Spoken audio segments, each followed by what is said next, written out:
Hello जो आज electrode potential में हम लोग नर्स समीकरण पढ़ेंगे और नर्स समीकरण में हम लोग एक समीकरण को देखेंगे जो आपके ब्लैक बोर्ड मतलब कि वो ग्रीन बोर्ड पर दिखाई दे रहा है। ठीक है, ये इक्वेशन नर्स नामक साइंटिस्ट ने दिया था जो कि ये स्टैंडर्ड और नॉन स्टैंडर्ड इलेक्ट्रोड पोटेंशियल के बीच का संबंध है। ये इक्वेशन स्टैंडर्ड और नॉन स्टैंडर्ड इलेक्ट्रोड पोटेंशियल के बीच के रिलेशन को बताता है। ठीक है, स्टैंडर्ड मीन्स आप लोग समझ ही रहे होंगे और नॉन स्टैंडर्ड का मतलब भी बता रहे हैं। स्टैंडर्ड का मतलब क्या होता है? स्टैंडर्ड का मतलब कोई भी इलेक्ट्रोड पोटेंशियल अगर स्टैंडर्ड तभी होगा जब टेम्परेचर 25 डिग्री सेल्सियस हो, प्रेशर अगर हो 1 atm या 1 बार हो और कंसंट्रेशन कितना हो 1 मोलर हो। अगर ये 3 कंडीशन फॉलो हो रहा है तब जाकर के जो हमारा पोटेंशियल होगा वो स्टैंडर्ड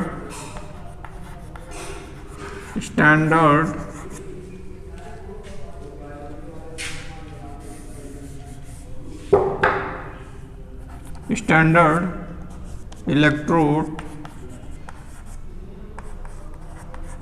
पोटेंशियल कहलाएगा। ठीक है, तो स्टैंडर्ड इलेक्ट्रोड पोटेंशियल के लिए टेम्परेचर कितना होना चाहिए?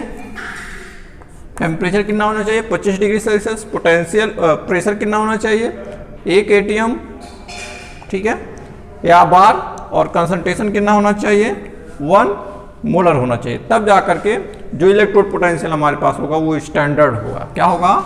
स्टैंडर्ड होगा। अगर ये टेम्परेचर 25 डिग्री सेल्सियस नहीं है, कुछ अंतर है, 26 है या फिर 24 है या 20 डिग्री सेल्सियस है, प्रेशर में कुछ कमी बेसी है, कंसंट्रेशन में कुछ कमी बेसी है, तो जो भी इलेक्ट्रोड पोटेंशियल हमको मिलेगा वो नॉन स्टैंडर्ड इलेक्ट्रोड पोटेंशियल होगा। क्या होगा? Non standard electrode potential. और नॉन स्टैंडर्ड इलेक्ट्रोड पोटेंशियल को हम लोग केवल ई से रिप्रेजेंट करते हैं और स्टैंडर्ड इलेक्ट्रोड पोटेंशियल को हम लोग ई नॉट से प्रदर्शित करते हैं। ये हो जाएगा स्टैंडर्ड इलेक्ट्रोड पोटेंशियल और ये है नॉन स्टैंडर्ड इलेक्ट्रोड पोटेंशियल। ठीक है, नॉन इलेक्ट्रोड पोटेंशियल। ठीक, तो इन्हीं दोनों के बीच के संबंध को दर्शाने के लिए, बताने के लिए नर्स ने एक समीकरण दिया जिसका नाम रखा गया है नर्स समीकरण। ठीक है, तो अब इस समीकरण में और भी बहुत सारी चीजें हैं, जैसे आर आपको दिखाई दे रहा होगा। आर क्या है? आर है गैस स्थिरांक, वही आर जो वो गैस इक्वेशन में यूज होता है। ठीक है, गैस स्थिरांक के रूप में। और आर की जो वैल्यू होती है, आर की जो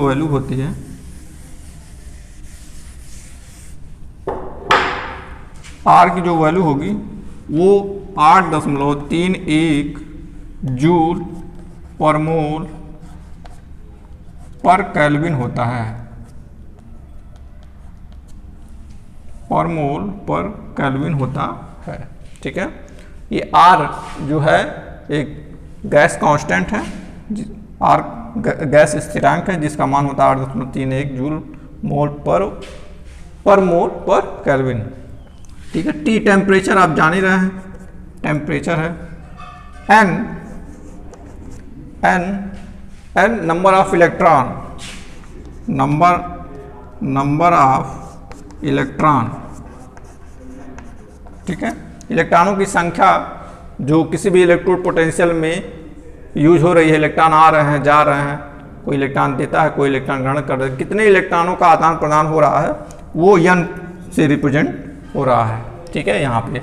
और एफ जो है वो है फैराडे स्थिरांक, फैराडे कांस्टेंट।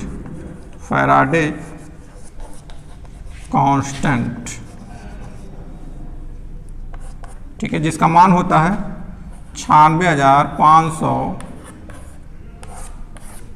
Coulomb 96,500 coulomb. ठीक है, T टेम्परेचर है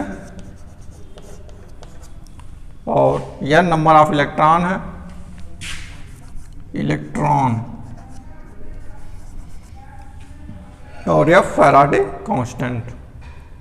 ठीक है, तो ये जो चीज़ें हैं, ठीक है, RTNF इसके बारे में डिस्क्राइब हो गया है। लॉग जान ही रहे हैं, लॉग क्या है, बेस E यहाँ पे लगा हुआ है, और Q को बोलते हैं रिएक्शन कोफिशिएंट, रिएक्शन कोफिशिएंट।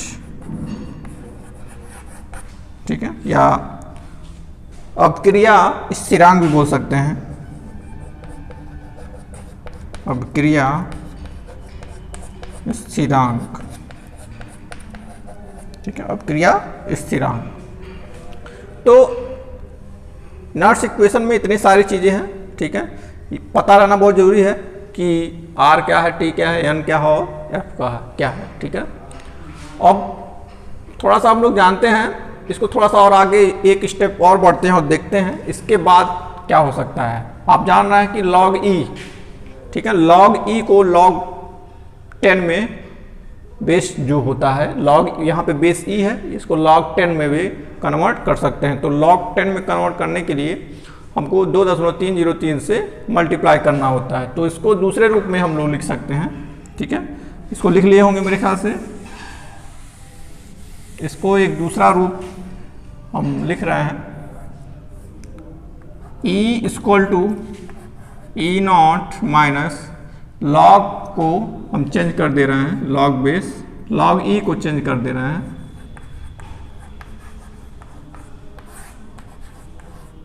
ये चेंज हो गया आपका log बेस 10। ठीक है, log E को चेंज करने के लिए 2.303 से मल्टीप्लाई करना होगा और तब चेंज हो जाएगा log बेस 10 में। तो log बेस E से log बेस 10 में क्या गुणा करना पड़ेगा, 2.303 का मल्टीप्लिकेशन करना पड़ेगा। ठीक है, अब एक चीज और, इसमें R का मान दिया हुआ है। ठीक है, R का मान दिया गया है, T का मान 25 डिग्री सेल्सियस अगर स्टैंडर्ड है तो। ठीक है, 25 डिग्री सेल्सियस T का मान दिया है, R का मान दिया है और F का मान कांस्टेंट है 96,500। तो इसको एक और फॉर्म में हम लोग लिख सकते हैं, स्टैंडर्ड फॉर्म की बात करें अगर तो E equal to E0 minus R का मान रखेंगे, T का मान रखेंगे, F का मान रखेंगे और सबका कैलकुलेशन करेंगे तो आएगा 0.059 by n into log base 10 into Q। ठीक है, ये आपका आएगा E इक्वल टू एक अंक और है 0.0591। तो E equal to E0 minus 0.0591 by n into log base 10 into Q। ठीक है, ये जो फार्मूला है जनरली रूप से कोई भी क्वेश्चन आता है तो इसी फार्मूले का यूज किया जाता है। अब देखिए इसमें RT और F नहीं है, वो अगर दिए रहेंगे, मान दिया रहेगा तो इस फार्मूले का प्रयोग करेंगे। अगर मान नहीं दिया रहता है, केवल n का मान दिया है, Q का मान दिया है, तो इस फार्मूले का यूज करेंगे। ठीक है, इस फार्मूले के यूज करने से आपको बहुत फायदा रहेगा। तो सारा चीज जान गया Q के बारे में, अभी बताना है थोड़ा सा Q के बारे में। Q क्या है, जो अपक्रिया स्थिरांक है Q। जैसे कोई भी इलेक्ट्रोड पोटेंशियल है या कोई सेल है, ये जो इक्वेशन है किसी सेल के लिए यूज हो सकता है स्टैंडर्ड और नॉन स्टैंडर्ड, और किसी इलेक्ट्रोड पोटेंशियल के लिए भी हो सकता है स्टैंडर्ड और नॉन स्टैंडर्ड। ठीक है, स्टैंडर्ड इलेक्ट्रोड पोटेंशियल और नॉन स्टैंडर्ड इलेक्ट्रोड पोटेंशियल दोनों में क्या अंतर है, इस इक्वेशन से पता कर सकते हैं। ठीक है, तो जो इलेक्ट्रोड पोटेंशियल है, जो सेल है, उसमें कुछ रिएक्शन होंगे। रिएक्शन कौन सा होता है, जैसे हम एग्जाम्पल, कोई सेल का एग्जाम्पल ले लें Zn का। ठीक है, कोई सेल ले लें Zn से Zn प्लस प्लस और कॉपर प्लस प्लस से कॉपर। ठीक है, ये एक सेल है और सेल में कुछ रिएक्शंस हो गए। रिएक्शन क्या होगा, Zn से किस में चेंज हो रहा है, Zn प्लस प्लस में। क्या करेंगे, 2 इलेक्ट्रॉन यहाँ पे निकालना पड़ेगा, क्योंकि 2 इलेक्ट्रॉन जब निकलेगा तभी ये Zn प्लस प्लस में चेंज होगा। और Cu प्लस प्लस से जब 2 इलेक्ट्रॉन एक्सेप्ट होगा तो Cu में कन्वर्ट हो जाएगा। तो ओवरऑल रिएक्शन क्या हो जाएगा हमारा, ओवरऑल रिएक्शन अगर देखना है तो ओवरऑल रिएक्शन आपका हो जाएगा Zn। ठीक है, यहाँ इलेक्ट्रॉन इलेक्ट्रॉन कैंसिल, यहाँ पे 2 इलेक्ट्रॉन का यूज हो रहा है।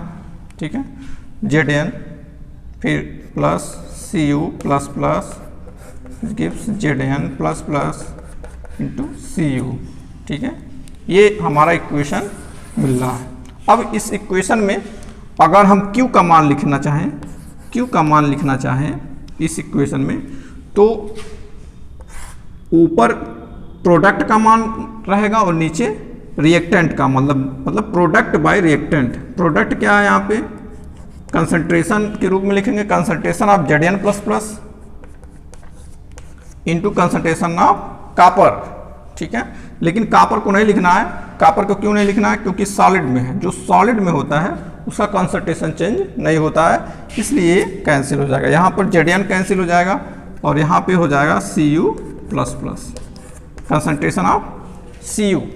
ठीक है, जिसका कंसंट्रेशन चेंज हो रहा है, मतलब कि लिक्विड में जो है, जो सोल्यूशन में है, एक्वस फॉर्म में है, उसी का कंसंट्रेशन यहाँ पे लिखना है, सॉलिड का नहीं लिखना। या कोई प्रेशर में है, गैस है, उसका भी प्रेशर के रूप में हम लोग कंसंट्रेशन लिख सकते हैं।